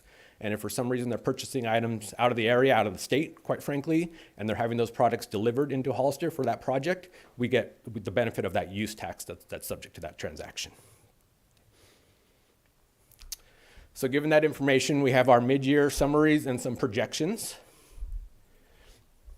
with a reminder that our general fund budget through the adoption of the 23-24 budget did rely on the use of fund balance, and some can consider that like a savings, but in the use of the fund balance to balance our budget, including the use of federal funds or the American Rescue Plan Act, ARPA funding, as a one-time revenue replacement in support of the general fund. However, the next two bullet points do show that based on our year-to-date activity, we are projecting general fund revenues to come in slightly over budget. I want to emphasize slightly. And similarly, on the general fund expenditures, projecting to be slightly under budget. So again, that's where we are a recovering budget in general, where we're not yet where we want to be, but we're working towards stabilization. General fund revenues do include elements like sales tax, property taxes, our share of property taxes, TOT, the transient occupancy tax, also known as the hotel tax, permit and licensing fees, those over-the-counter fees, and charges for service, franchise fees, and a handful of others. Our sales tax consultant looked at the data, looked at the region, and continues to project a flat economy for the duration of this fiscal year for 23-24. Our economy is relatively stable. If we remember the pandemic, and we would hear those jurisdictions that were subject to tourism, that they had a huge hit if it was indoor tourism where they would host conferences in hotels or conference centers. Hollister doesn't have that type of draw, and so we weren't potentially impacted by that. There are also regions that had a huge draw for outdoor recreation, and so they saw potentially a spike during the pandemic because outdoor recreation was prominent. Hollister also doesn't have that draw yet. I know that's a conversation that we're having right now as a region. Because of that, we have stability. So we have built-in stability, and that's something that our sales tax data is showing. Our general sales tax, kind of the day-to-day over-the-counter sales tax, in addition to the Measure W sales tax, are both coming in slightly over budget. Our TOT revenues, again, that hotel tax, are continuing to be stable, including with that addition of that new hotel in town.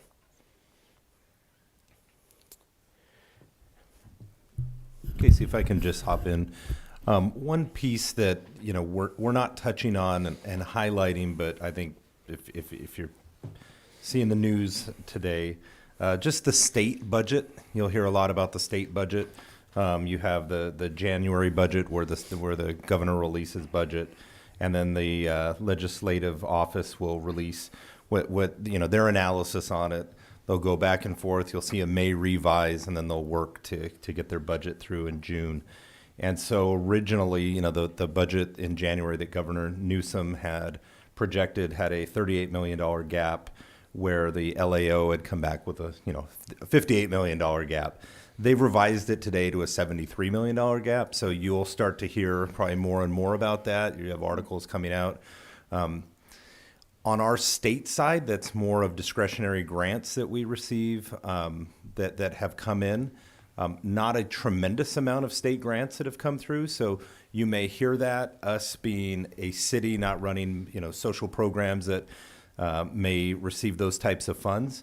It's not as big of an impact to us. However, you do have the effects of the overall economy when the state is, cutting their budget. But as you hear that, if you probably pop on your news tomorrow or even today on your phone, you may see some state articles about that. So I thought it would be a point to make during this presentation. And that's something that we're keeping our ear to the ground on, not only what's happening in other governments, including the state of California, but certainly the regional economy. A lot of the individuals that maybe reside in Hollister potentially drive a little bit to work somewhere else, understanding what that regional economy may mean for those that live in Hollister too. So we're certainly staying in tune with that. The next slide here shows our general fund expenditures on our year-to-date. So you see Q1 year-to-date spent, which is what we talked about a few months ago.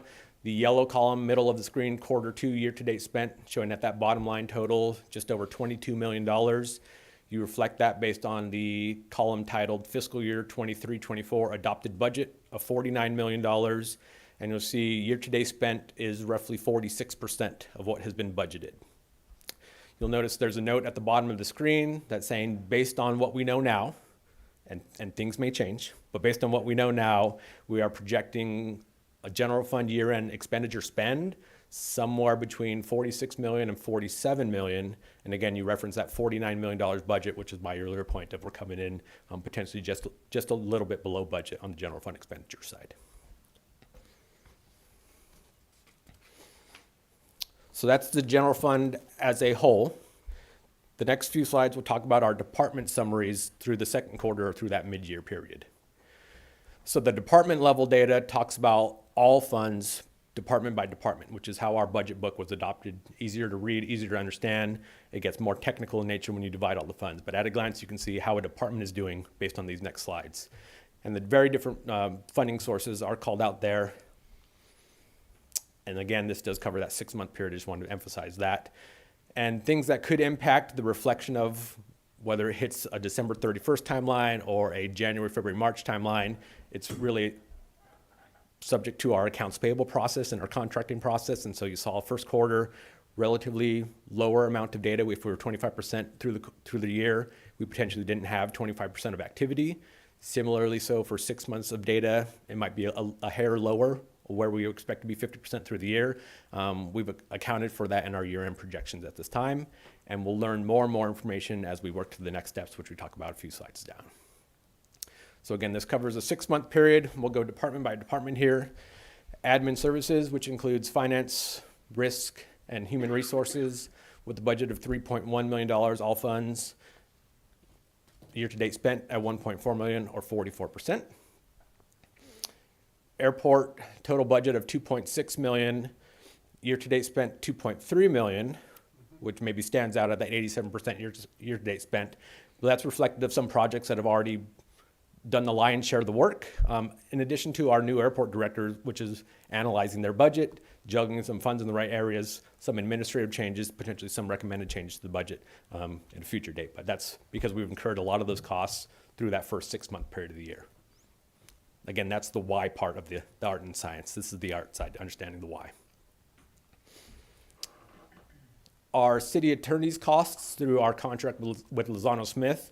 And I do want to highlight, this is a summary of our city attorney's costs. However, every department and division pays for their respective city attorney's costs. So if admin services has a need for city attorney, the admin services budget gets charged. If PD has a need for city attorney, the PD budget gets charged.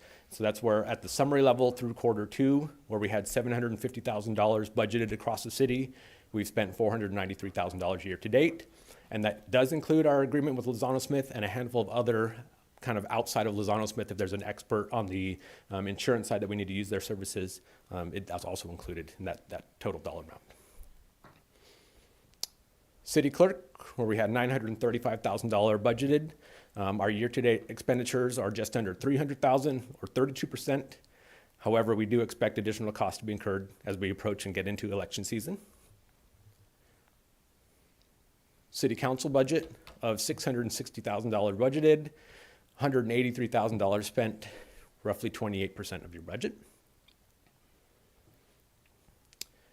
City manager, where there was just under $1.2 million budgeted, they've incurred $430,000 of expenditures, or roughly 36% of their budgeted spent. with the note that we do have assistant city manager that would start mid-March. So that's a token to our salary and benefits line being a little lower than 50%, as well as an active recruitment for our economic development manager position as well. Casey. If you could go back a slide. On the service and supply side, you will see that that is over budget, and that's due to us having the recruitments for Peckham and McKinney for both the airport manager and the assistant city manager, hitting the city manager's budget, as well as a handful of other items such as our grant consultant and those type of costs. So that is where that's at, and that's something we look at mid-year. With the city treasurer, one of the most straightforward budgets that we have, $41,000 budgeted, about $15,000 incurred, 37%. Development services, $4.4 million incurred, $2.9 million year-to-date spent, which is showing a 66% of budget spent. So our increase is showing due to contractual services that are also tied to a general increase in revenue that's brought in. That's how one of our agreements with one of our third-party contractors works, where the more work that they provide, the more revenue that they receive, that our costs go up, but also our revenues do go up at the same time. And also there's kind of what Dave was mentioning earlier about the administrative changes. So some of our engineering contractual services, which are no longer, engineering is no longer part of development services. When we built the budget, it was included, and so we're working to make an administrative change to make sure engineering contract services hit the appropriate engineering budget, which is now part of our public works department. So you'll see that same note as we discussed the engineering slide here, a $7.3 million budget and a year-to-date spent of $1 million, where this one is generally underspent at 15%, and you'll see development services overspent, and so you see some neutralization there once we do that administrative change. And also note we do have an active recruitment for our city engineer position right now, which will bump up our salary and benefits once that position is filled. Fire department, just under $14 million budgeted, and our year-to-date spent at $6.4 million, which is 40% of the total budget. And I did want to highlight the salary and benefit line item for overtime salaries. We had budgeted that at $1.5 million. Based on our current data, we think we're going to be just a hair over that, and that's given no large emergency that would require their services, which is a lot of the times out of our control. But we are seeing that it potentially could come in up to $1.7 million given the current status, and that second point below showing historical overtime costs, where we budgeted 1.5 this year. We're estimating that we may come in at 1.7 for overtime. However, last fiscal year, we were at $2.2 million in overtime costs. The fiscal year before that, in 21 year-to-date spent, which is roughly 20% of the budget. Again, this is one of those administrative changes where the Parks Division got juggled between Public Works and over in the Parks and Recreation Department. It now resides in Parks and Recreation, so there will be an administrative change to now accommodate that with the budget in the proper place. We're seeing the actuals hit the proper place, but not the budget in the proper place. So you'll see a footnote in this slide and the next slide. Yeah, and just one thing to add, the budget being very large has to do with the Prop 68 park funds being budgeted into the capital side.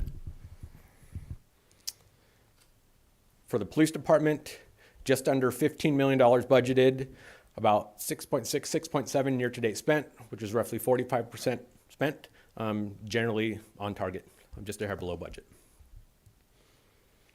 And this is where the public works side, you see the same footnote for the park staff from the public works to park side. They are at just under 23 million, 22.7 million in their budget, just under $10 million spent, which is roughly 44%. So you'll see the change impact that year-to-date spent once we make that admin change. So this is all departments, all funds. So generally speaking, everything considered, we have a $102 million budget for the city. All departments, all funds. And so you'll see down below $48.7 million spent about halfway through the year, which is generally 48% spent. There was that large item in the non-department, kind of 2/3 of the way down the screen. That was really an administrative, what we call a journal entry, to make sure that we've accounted for those funds correctly. That showed up in the quarter 1 monitoring as well, where we moved $13.8 million from Fund 216 and created the dedicated Measure G fund, Fund 286. So that was very much an administrative change, but you'll see the $48.7 million number includes that $13.8 million transaction. So in general, you can maybe consider that significantly lower if you remove that $13.8 million transaction. Part of that's because projects are going to happen over the next 4 or 5 months, and some of the workload is beyond staff's current capacity. So you'll see it come back as part of the capital improvement project plan that'll be presented with the 24-25 budget in terms of making sure something that's on the radar is on a schedule, and so that if it doesn't happen in fiscal year 23-24, that it happens in one of the subsequent years through the council adoption of that plan. Where do we go from here? So as we discussed earlier, there's going to be a series of administrative changes that do not in any way impact the bottom line. So staff does not have the authority to increase spending in any way, and so these administrative changes may just be between a couple different accounts with no impact on the bottom line. So where someone maybe is overspending in their office supplies, they may have savings from their professional services, and they'll be able to do an administrative change with no impact to their department's bottom line, and certainly no impact to the general fund or whatever fund they may be using as bottom line. So if there were a change to the bottom line, staff would come back to the city council for that recommendation and approval. If there's any direction or input that council wants to provide to staff tonight, we're certainly here to hear that. And we will use that information to reevaluate our mid-year budget, but also we're starting to build our 24-25 budget. That'll come in the next few months here. You'll see in March and April, all of our departments will meet again. We have mid-year data from 23-24. We're going to use that information based on our priorities from council, from our community, to understand what we need to do in the next fiscal year, in the next 12-month cycle. In April and May, the city council will receive a draft budget that will include the city's 5-year capital improvement project plan, the CIP plan, and the associated budgets showing where that money will come to fund that plan. In June, our city council will vote no later than June 30th to adopt that budget for fiscal year 24-25, which again is that next 12-month period. And again, I'll just revisit our recommendation today for the city council to receive this informational update and provide any feedback or direction to staff. And with that, we're here for questions. Any for questions? Councilmember Resendez, do you have any questions? Yes, thank you. So you made a statement in the beginning, or it was city manager, that we used a certain fund to balance the budget. I think it was like our rainy day funds or something. So I believe it was, we used fund balance to balance our budget. So essentially, the carryover from a prior year becomes our fund balance, essentially what's available in that account, and we use How much was that? I think on the general fund side, it was probably close to $13 million starting fund balance. Okay, and was the 13.8 from COG? The 13.8 from COG, that wasn't part of that, was it? Correct. That's separate. There's no change in that. That's essentially the Measure G money that we have received from COG, and essentially just putting it in the correct fund. Okay. So council member, for the balancing on the general fund side, roughly 8 in the balancing, and then overall all funds, it was roughly 2 million. Okay. I've got quite a bit of questions, so bear with me. So when you're looking at the chart that shows the Central Coast and the trends, number one, why is it only showing the Central Coast? Why are we not looking at Los Baños or the South Bay area? We're considered South Bay area now, aren't we? Like that's our part of our region. We were taken out of Central Coast. So I'd like to know, why are we not looking at all the other surrounding cities, and if we can? I think we absolutely can. So HDL, our consultant, provides essentially any data that they have available to them, certainly publicly available data. And we can add different kind of regional geographic data points. I think historically, these were the Central Coast regions that the city had looked at, but if we get direction to add other regions, we can certainly do that as well. Yeah, for me in particular, like you guys pointed out, like we're a special, unique little island over here. I think that I don't know how much we can rely on this data alone. I'd like to get a better picture and get more data the better, of the surrounding communities. And I don't know how much we identify with what they're doing in those cities.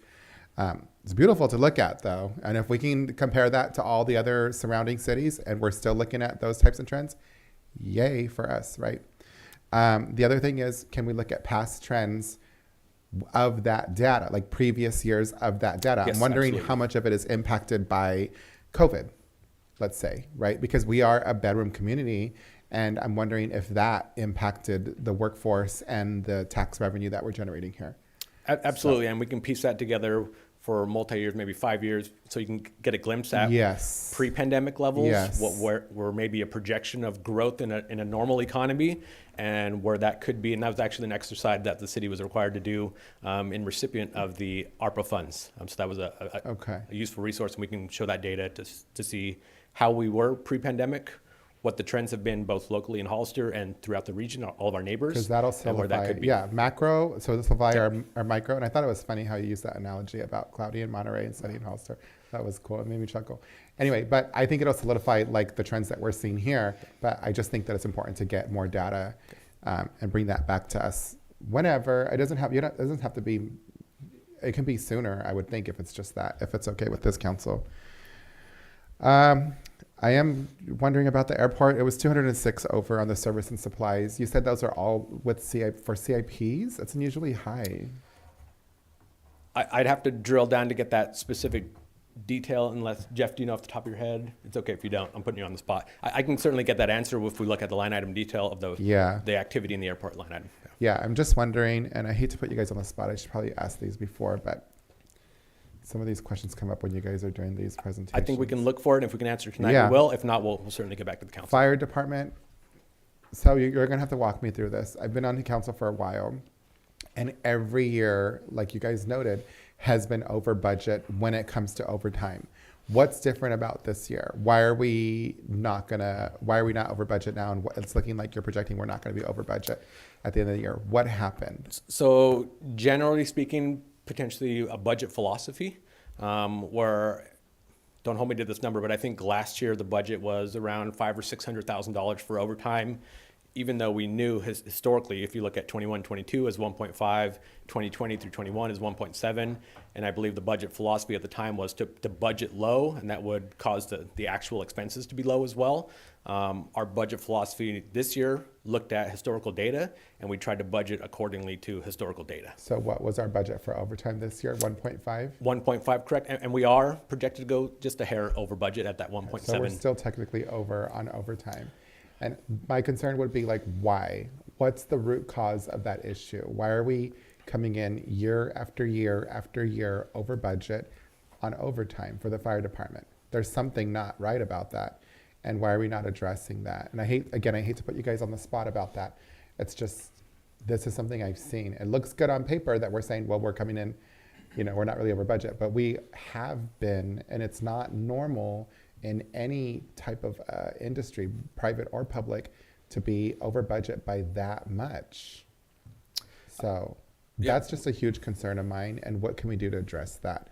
What's the root cause of the issue, and how do we resolve that? Because that's been a long-standing issue since I've been here. So yeah, absolutely. We can certainly look into that, and if there's again, I hate to put you guys on the spot, but since we're talking, we'll have interim Chief Dover come up, and then you can I've talk got to me later or whatever. No. It's fine. I'd like him to address it. One thing I would add is when we did the budget, we looked at historically actuals over the last handful of years, and so that is where you saw the shift. And in previous years, it was, I believe, almost at all of those years that Casey has up there, it was budgeted at $600,000, and so if you're budgeted at $600,000 and come in at 1.7, and then $600,000 at 1.4. We're talking overtime. We're not talking everyday salary. We're talking overtime. So that to me stands out as a bit of a problem, Understood. But from pulling the number 600,000 and budgeting that, we had to look at get it a little closer to the historic actuals. So as for how the overtime works, I'll pass it over to Chief Dover. Of course, on the fire side of it, it's not like your standard corporation where if someone calls in sick, that work for that day just doesn't get done till the next day. We have contractual obligations to maintain certain staffing, and we try to prioritize, meeting that minimum staffing every day. If a firefighter were to call in sick and us not fill it, then we start sending our fire apparatus out understaffed. It puts us in a situation where it's difficult for us to meet the needs, especially if we get a major incident, or just be able to respond to incidents. And try to meet our NFPA and all of our requirements for the fire service. Like I said, in the past, everything was done, the number that was projected wasn't really indicative of the operational needs of the department. And one way to combat the overtime number is to hire enough staff to backfill if firefighters call in sick. Now, we're working on doing that this year. We added some more personnel, but they're not past their training yet. So they're technically not filling those holes just yet. Once they get past their QABs and they're available to start working in all these different classifications, you should see a little bit better control on the overtime. Another thing we faced this year is we had some unexpected guys go out on workman's comp. So we're constantly having to fill those positions every day with an overtime call. And we had one on an administrative leave. Okay, and then I'm just wondering, this is the common practice here. Is this the common practice within the other cities, that you're $1 million plus over on overtime for the fire department? It is. If you dig in deep, which I did this a few years ago, I noticed a lot of the surrounding communities would, Monterey, for example, would put down their overtime this year. I'm kind of throwing a high number. It was going to be 12 million. When it came down to the end of the year, it was 15 or 17 million. I think Gilroy had an overtime budget of 700,000, and when they came in at the end of the year, it was 2.4 million. So this is very consistent across the communities. I think, like I said, the overtime that's projected is just not representative of what the operational needs of the department are. They try to set a number and make you adhere to something that's just impossible. So then my other idea would be that we hire a consultant to really dig in, to look at the challenges that the chief is mentioning, and to see if we might need to change our operations or restructure things here, or what's going to better benefit us. So is that something we can do to address that issue?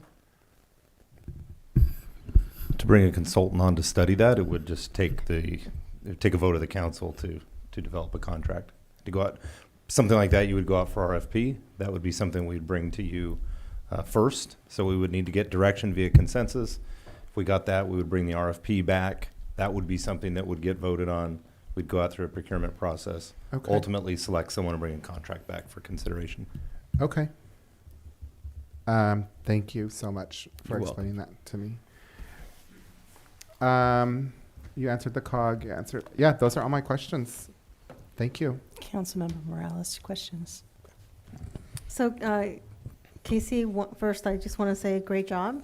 It is really challenging to kind of go over the budget and summarize it and articulate it in a way that's simple. It's very complicated, but you made it seem really simple and easy to understand. So I want to say kudos, I know that's not the right word, but thank you. Thank you, I guess. I guess to my colleagues, I would ask, if we're asking for more information, my question and what I'm asking my fellow council members is, what is the research question you're trying to answer? If you do get those data points, what are you trying to answer? What are you trying to obtain? Sometimes we ask for information, and I think for our city, in terms of looking at priorities and looking at resource allocation, what is that going to get you? Is that nice to know, or is that a need to know? Do we absolutely need that? I'd rather have our staff, implementing, kind of looking at Q3, looking at strategies, planning, and investing time in.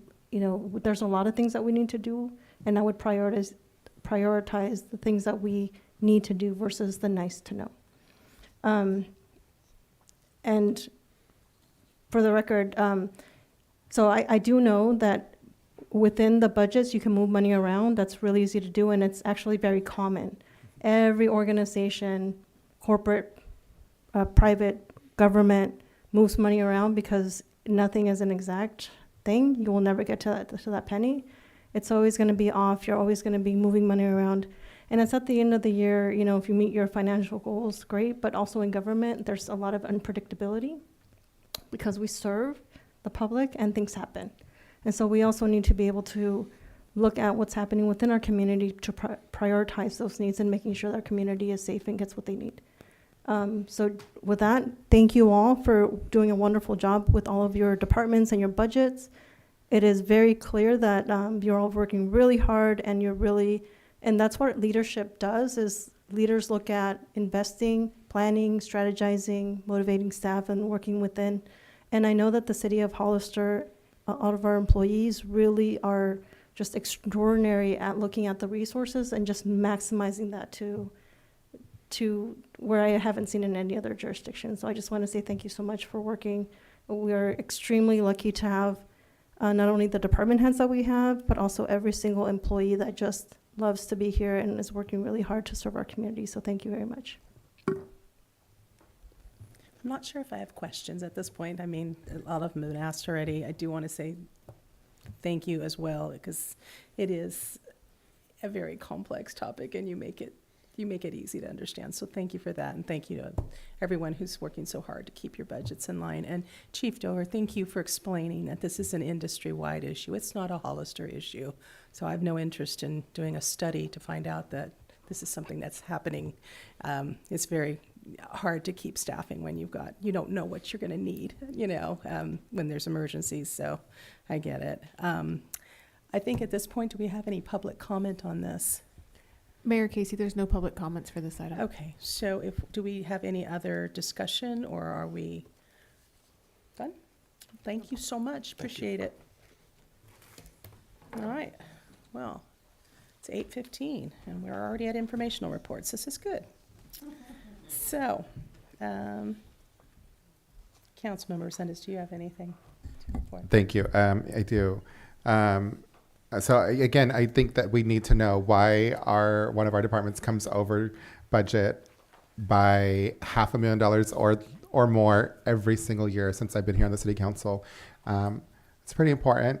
And if that is an issue, then I think we should find out why and how can we address that. So I'm going to ask the council to consider getting a consultant in here to help us figure that out so we can start to address that problem.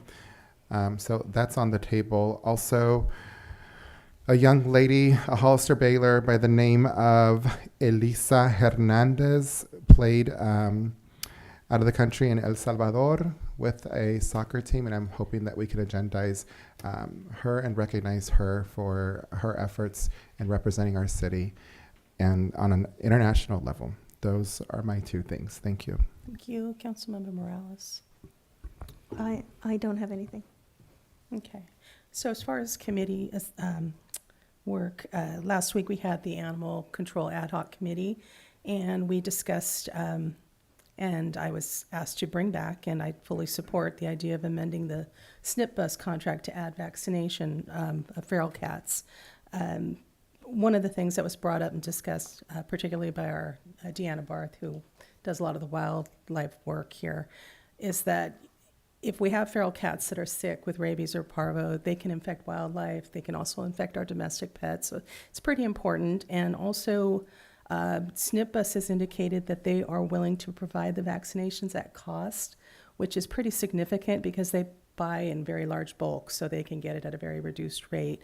The estimated cost for this would be $300 or less per clinic. So I'd like to get some consensus of the council to do this. And then I had one question about it for the city manager, that if we do give consensus, this is a fairly small amount, less than $5,000. Do we need to come back as an agenda item, or is it something that you have authority to just do if we give consensus on?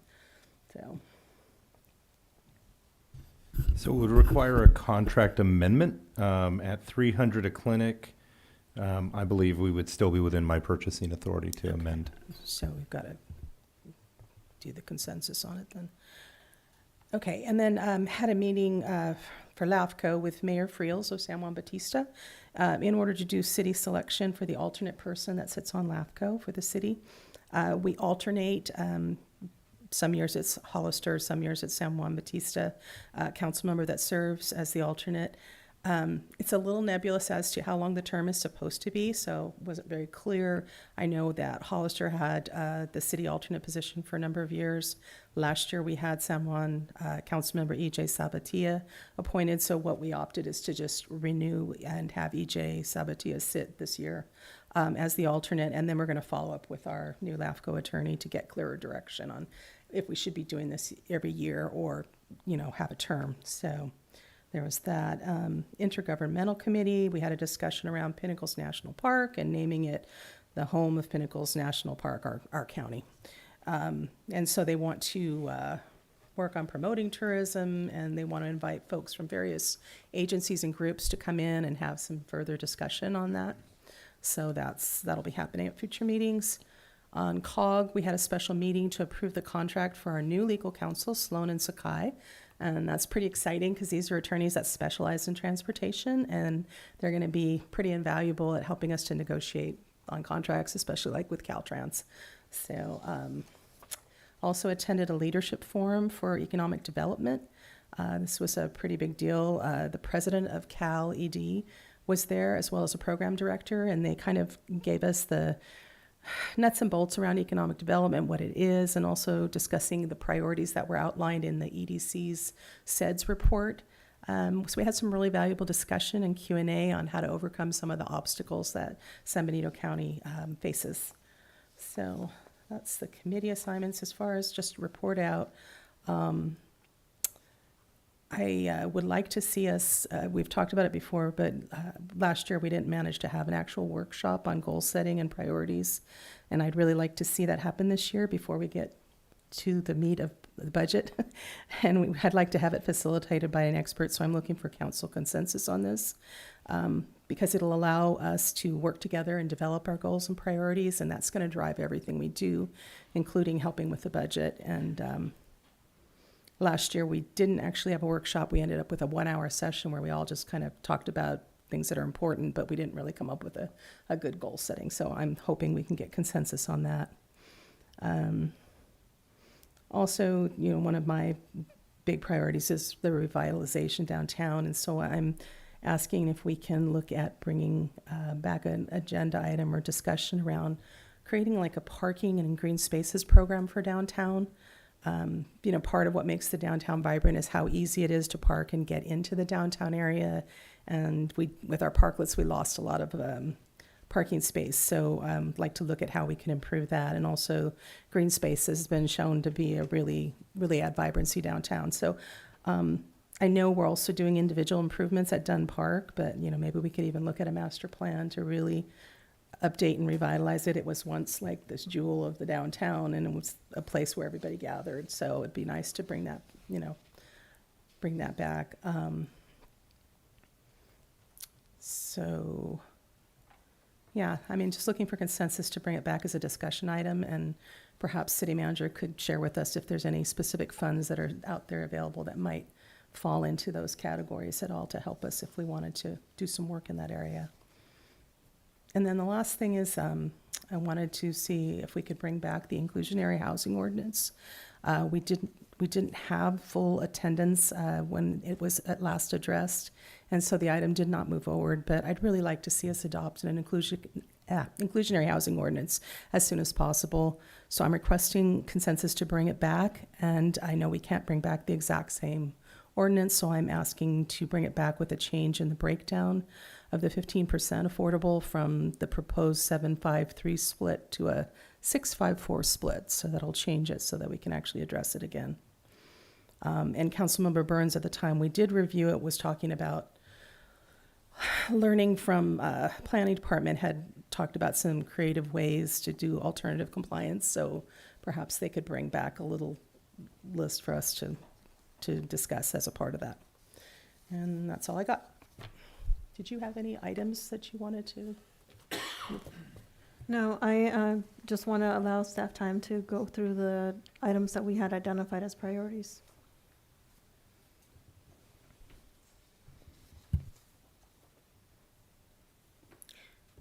Did you want to do a report? Yeah. So I'll do consensus on this, and then we'll go into report. So Councilmember Resendez had asked for a consultant to take a look at the OT issue with the fire department. Okay. So 1-2, no consensus on that one. The recognition of Eliza Hernandez for the soccer. Okay.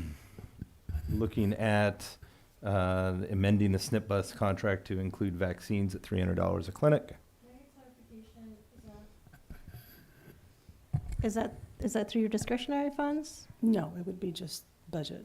Okay, I would say no due to contract compliance. I'm big on contract compliance, so I would say no. Okay. So, Two. I think we have consensus, and my suggestion would be just to take it from one of our discretionary funds. I think I offered that to the community, but I forgot what you had said about that. What was coming back already? I don't remember our conversation, but that was my original idea. Just take it from one of our discretionary funds. I'm happy to give it to them. My concern about starting to pull from discretionary funds is I feel like this should be part of the contract. And it should be part of the contract going forward, like every year. It just should be part and parcel. So I'd rather not do it discretionary wise. If that's the only way to do it, then fine, but, well, what I'm hearing, and just make sure I hear correctly, 1 yes with discretion, 1 yes without discretion, 1 no. So I don't think I'm hearing consensus, unless I'm misconstruing that, Jennifer. I mean, I think Councilmember Resendez started with yes, and then, Yes, just take it from my discretionary funds. yeah, so then there, I would agree with you that there's no consensus. then I'm willing to, if he wants to take it from discretionary funds, that's fine. I want to see it done. I don't want it to fail on some technicality and then we don't get what we need for the animals, so. Okay.